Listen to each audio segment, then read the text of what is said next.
निक अचानक घबराकर उठ बैठा। उसे ऐसा महसूस हुआ जैसे वो जिस होटल में रह रहा है वो हर दिन आंखों के सामने छोटा होता जा रहा है।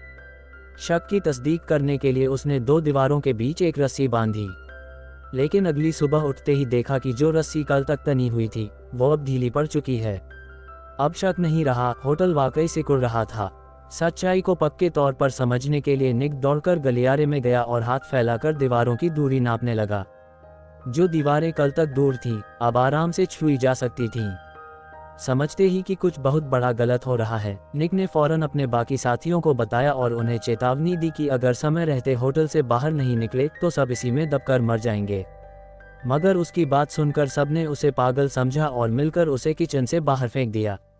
बाकी सब लोग नॉर्मल थे, लेकिन निक की हालत उबलते तवे पर पड़ी चींटी जैसी थी, क्योंकि ये होटल अजीबोगरीब हरकतों से भरा हुआ था।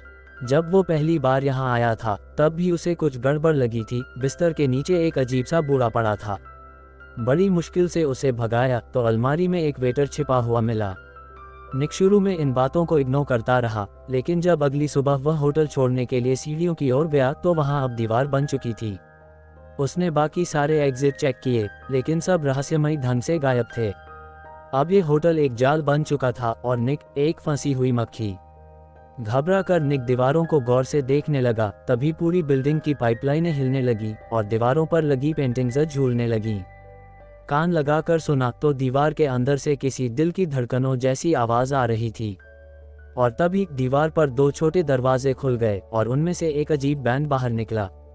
वो अजीब सी धुन बजाते हुए निक की ओर बढ़ने लगे। ये नज़ारा देखकर निक बुरी तरह डर गया और दौड़ पड़ा, सीधे एक ग्रुप ऑफ शेफ्स में जा घुसा और गलती से खुद भी शेफ बन गया। अब चून की बाहर जाने का कोई रास्ता नहीं मिल रहा था तो निक ने किचन में ही काम शुरू कर दिया। लेकिन किचन भी किसी पागल खाने से कम नहीं था। सिर्फ अंडों से बने डिशेस बनते थे और उसका काम था बस अंडों को तोड़ना। एक रात जब निक बाथरूम में था तो दरवाज़ा अपने आप हिलने लगा। उसने कहा, अंदर कोई है, लेकिन बाहर से कुछ अजीब अजीब आवाज़ें आने लगीं। तभी कई हाथ अंदर घुस आए। वो घबरा गया और उन्हें लात मारने की कोशिश करने लगा, लेकिन वो हाथ हटने को तैयार नहीं थे। डर के मारे निक ने चिल्लाया, मैं कुछ नहीं हूँ। तभी जाकर वो हाथ गायब हुए। डर से कांपता निक पूरी रात बाथरूम में छिपा रहा। अगली सुबह उसका दोस्त करण आया और उसे बाहर निकाला। निक ने तय कर लिया कि अब और नहीं रुकना। उसने करण से पूछा, यहाँ से बाहर जाने का रास्ता कहाँ है? करण ने जवाब दिया, भाई हम तो यहाँ 10 साल से काम कर रहे हैं, कभी बाहर नहीं गए, हमें क्या पता बाहर का रास्ता। उसी समय निक ने देखा कि होटल का रिसेप्शनिस्ट किचन में आ गया है। वो तुरंत भागा उससे पूछने के लिए, लेकिन जैसे ही वो कॉरिडोर में पहुंचा रिसेप्शनिस्ट गायब था। अब तो निक का सब्र जवाब दे गया। वो सीधा हेड शेफ के ऑफिस पहुंचा और कहा, मैं रिजाइन देना चाहता हूं। लेकिन हेड शेफ जमीन पर घुटनों के बल गिर पड़ा और कहने लगा, प्लीज मत जाओ, हम तुम्हारे बिना नहीं रह सकते। फिर वो कुछ और बकवास करने लगा। निक हैरान परेशान कुछ समझ नहीं पाया और तय किया कि फिलहाल यहीं रहना पड़ेगा। लेकिन तभी करण ने उस सीन को देख लिया और समझा कि निक प्रमोशन पाने के लिए नाटक कर रहा है। वो नाराज होकर निक से बात करना बंद कर देता है और उसे रूम से बाहर निकाल देता है। अब निक फिर से अपने पुराने रूम में लौटता है, लेकिन होटल के बाकी लोग अब अजीब हरकतें करने लगे थे। गलियारे में फिर से वो अजीब संगीत बजने लगा और हेड शेफ अपने साथियों के साथ डांस करने लगा। ये सब देखकर निक का मानसिक संतुलन पूरी तरह डगमगाने लगा। वे होटल में अचानक सन्नाटा छा गया। निक कांपते हुए उठा और खिड़की के पास जाकर बाहर झांका, लेकिन अगले ही पल जब बाकी सभी खिड़कियां भी टूटने लगीं, उसे एकदम से एहसास हुआ कि ये होटल फिर से सिकुड़ना शुरू हो गया है। तुरंत ही उसने कुछ फर्नीचर खिड़की से बाहर फेंक दिया ताकि कमरा थोड़ा खुला लगे। अब वो समझ चुका था कि यहाँ बैठकर इंतजार करने से कुछ नहीं होगा।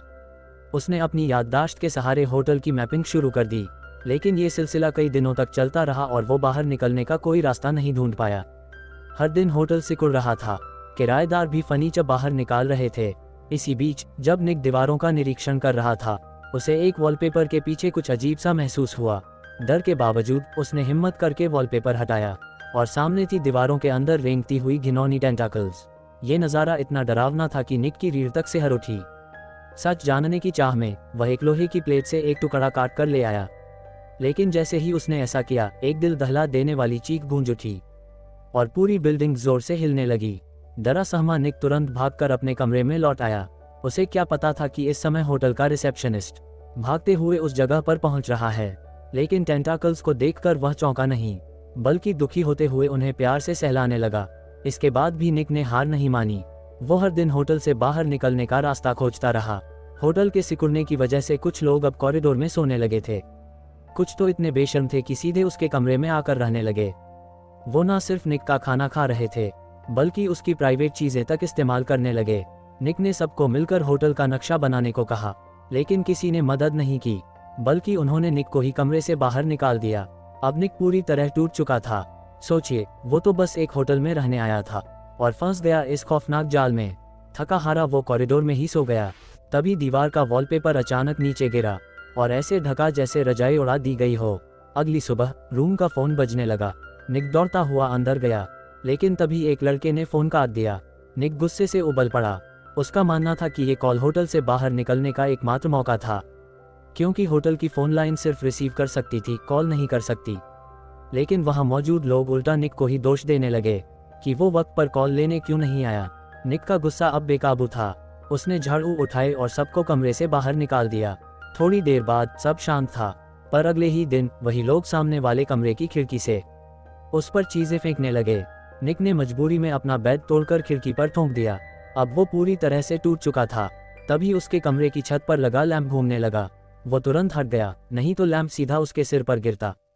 लैंप के पीछे दो बूढ़ी महिलाओं के चेहरे नजर आए। वो जानती थी कि निक बाहर निकलने का रास्ता ढूंढ रहा है और उसे मोटिवेट करने लगी। उन्होंने कहा, शायद बाहर नहीं, रास्ता यहीं कहीं है। लेकिन निक पूरी तरह से टूट चुका था। मैंने कुछ देखा है, शायद रास्ता यहीं है, नहीं यहाँ नहीं है, या शायद यही है। और तभी निक के चेहरे पर हैरानी छा गई। उसके कमरे की अलमारी के पीछे एक रहस्यमय सुरंग थी। सुरंग के पार अजीब सी आंतों जैसी चीजें रेंग रही थीं, जैसे किसी अज्ञात जीव का शरीर हो। वो डर तो गया, लेकिन अब उसके पास और कोई चारा नहीं था। डरते डरते वो अंदर गया। थोड़ा आगे बढ़ने पर उसे एक तेज रोशनी दिखाई दी। उसे लगा बस यही है बाहर निकलने का रास्ता।